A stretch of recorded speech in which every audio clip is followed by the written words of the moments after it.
to look a lot like Christmas.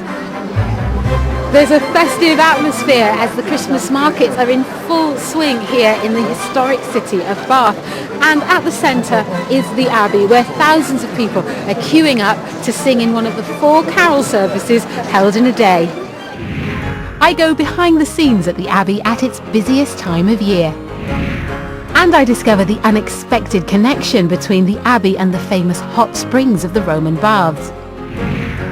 Actor and comedian Hugh Dennis is at the Church of St Martin in the Fields in London to tell us about one of the longest running charity appeals in the world. And I'm in Yorkshire to find out about the origins of Christingle, a service that children like these and adults love so much.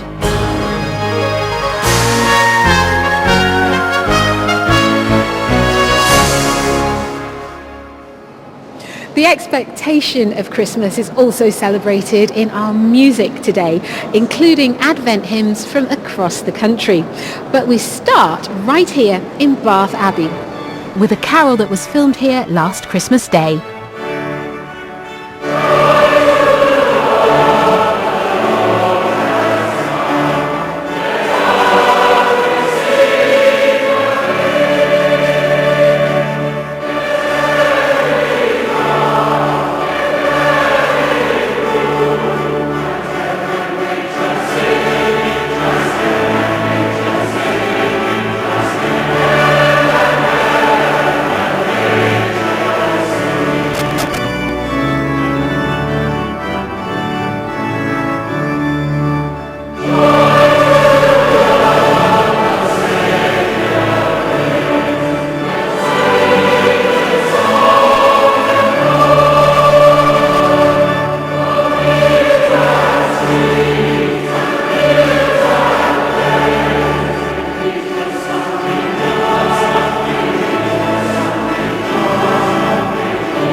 Like many cities across the country at this time of year, Bath opens its streets to the Christmas markets. They nestle in the shadow of Bath Abbey, a site of Christian worship since the 7th century. The Abbey welcomes visitors all year round, and Christmas is one of the busiest times for staff here as they prepare for a range of festive events. John, how's your day going? Have you stopped yet? It was a very early start to the day. I was here opening up the Abbey, getting everything ready. We noticed that some of our theatre lights, the bulbs had gone, so we set up a huge scaffolding tower and sent up a crew of people to change those lights. Also got a huge Advent ring which the flower ladies are currently decorating.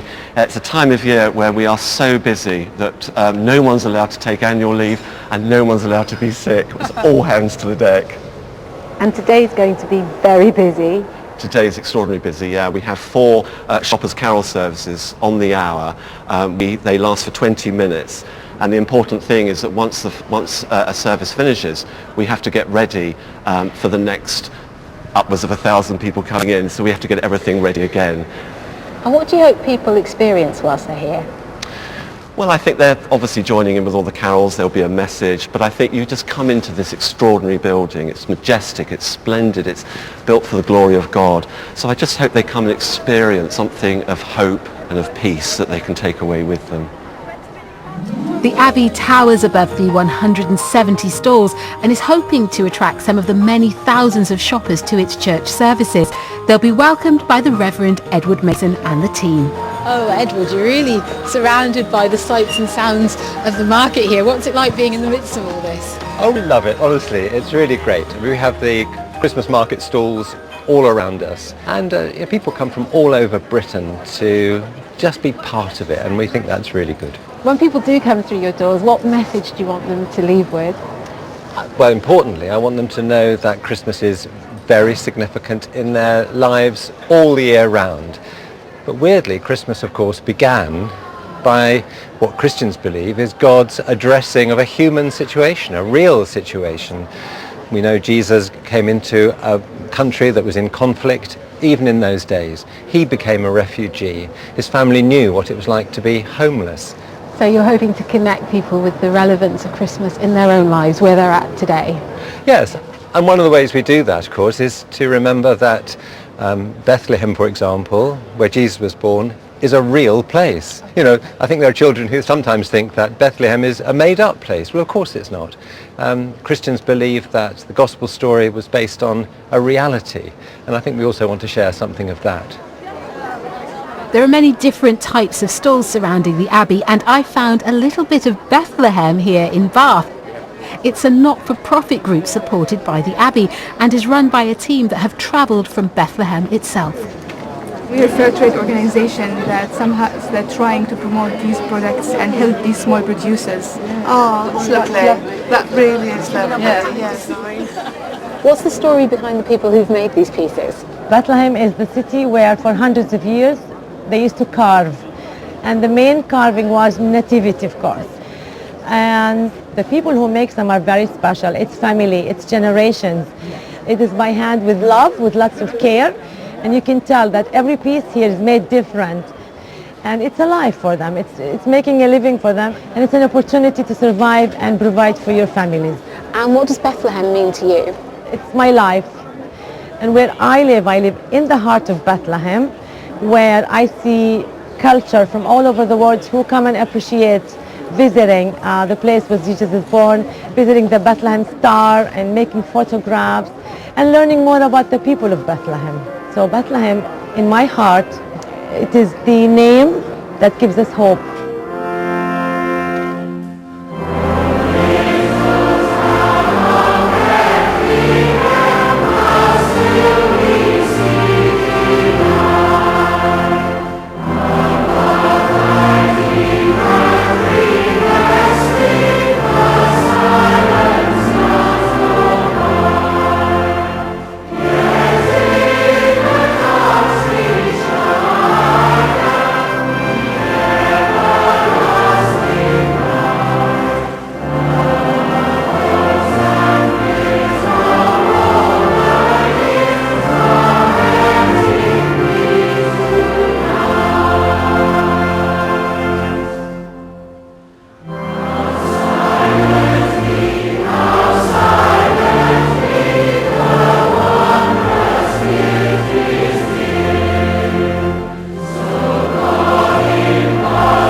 Here in Bath Abbey, the traditional Advent wreath has a candle lit each Sunday, and this second candle represents the preparation or readiness to welcome Jesus. Over the next few weeks, the Reverend Kate Botley will be looking at some other festive traditions, old and new, starting with the Christingle. I love doing Christingle services, and since the 1960s it's become a really popular way of teaching children about Advent and raising some money for charity too. I've even been known to dress up as a Christingle. Wasn't my most flattering of outfits. But not many people realise that Christingle originated in the Moravian Church from Germany. Moravian missionaries were sent out to spread the gospel throughout the world, and in 1744 one group settled here at Fulneck, near Leeds. I've come to see how children in the local school are preparing for Christingle.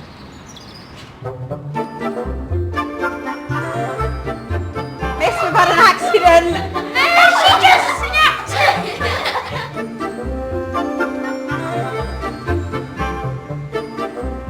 Look at your Christingles, are amazing! Tell me about your Christingle, Adam. Tell me about all the different parts and what they all mean. Well, the candle represents the light of the world, which is Jesus. Yeah. The sweets are the fruit of the earth and the gifts. The orange is the world. Yeah. The sticks are the 4 seasons and they're pointing to north, south, east and west. And tell me, what's this red bit for? That's the blood of Christ who shed it for us. I like it because it's festive and fun, and I really like singing. You like singing? It makes me feel happy for what he's done for us to Yeah. Children all over the world love the symbolism of the Christingle service, and today it's been adopted by churches of many denominations. Go on, after you. Most gracious Heavenly Father, But as Minister Bob Hopcroft explains, the Moravians have been doing it since the 18th century. we discovered that a German minister who served a congregation in Marienborn in Germany, on one Christmas Eve when they had their traditional children's service, he actually presented each of the children there with a small beeswax candle with a red ruff around its base.